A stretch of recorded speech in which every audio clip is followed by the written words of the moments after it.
To solve fill-in-the-blanks questions on the PTE reading test, you have to move past intuition and start looking for technical evidence.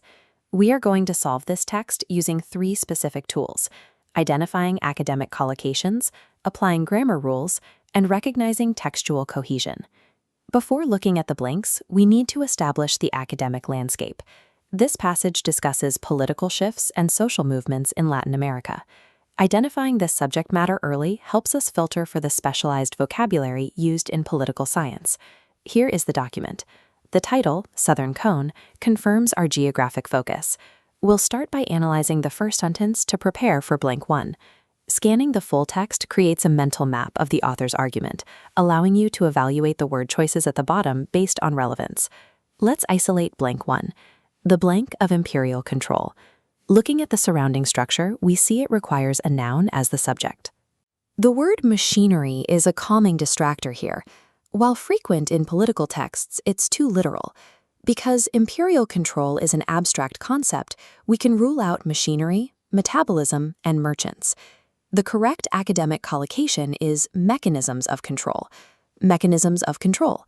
This refers to the specific systems a government uses to exert power. Advanced academic texts often use nouns in a figurative sense. By choosing a word describing a system rather than a physical object, you align your vocabulary with the passage's formal tone. Moving to blank 2, we see a vibrant blank of popular movements. The author describes a diverse collection of groups, requiring the collocation an array of. So we set aside sequence, flow, and direction. These imply a fixed, linear order, not fitting the vibrant movements. Now look at blank 3. Provides the basis blank a meaningful democracy. This tests prepositional use linking basis to an outcome. The established pairing is basis for. Basis for. This relationship allows us to eliminate at, on, and from. Prepositional pairings like these are the building blocks of academic English. They are fixed relationships that don't change, regardless of the subject matter. Take a moment to pause the video. Look at the subject, citizens, and the phrase following blank 4, then choose the most logical verb from the list. Looking at the structure, citizens, blank, and increasing disillusionment, we need an active verb. We immediately remove the noun, extent. Express logically connects citizens to their feelings. The standard pairing is express disillusionment. Express disillusionment. Identifying the required part of speech narrows options instantly. This systematic approach reduces the time spent weighing individual words. Now look at blank 5. They have sought blank democratic systems. The word sought is the key to the grammar of this phrase. This blank tests verb complementation. The verb seek, and its past tense sought, is followed by a to infinitive. Applying that role, to construct is the only selection satisfying the requirement. We set aside construct, constructing, and constructed. Grammar rules like verb complementation provide a reliable framework for choosing an answer. When you know the rule, you can bypass the distractors that might look similar.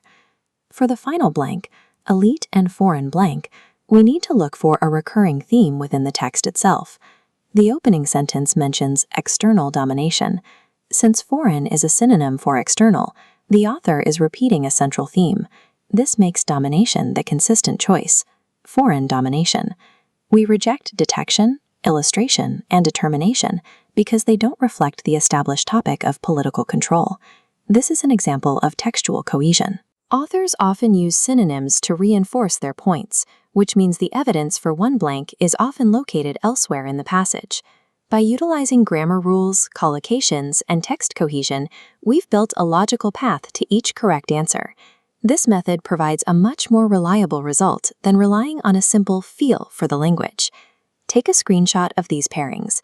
These specific combinations and grammar structures are common in academic texts and frequently appear on the PTE. Practice identifying these patterns in your reading. The more familiar you become with these technical links, the more efficiently you'll move through the exam. Good luck with your studies, and I'll see you in the next lesson.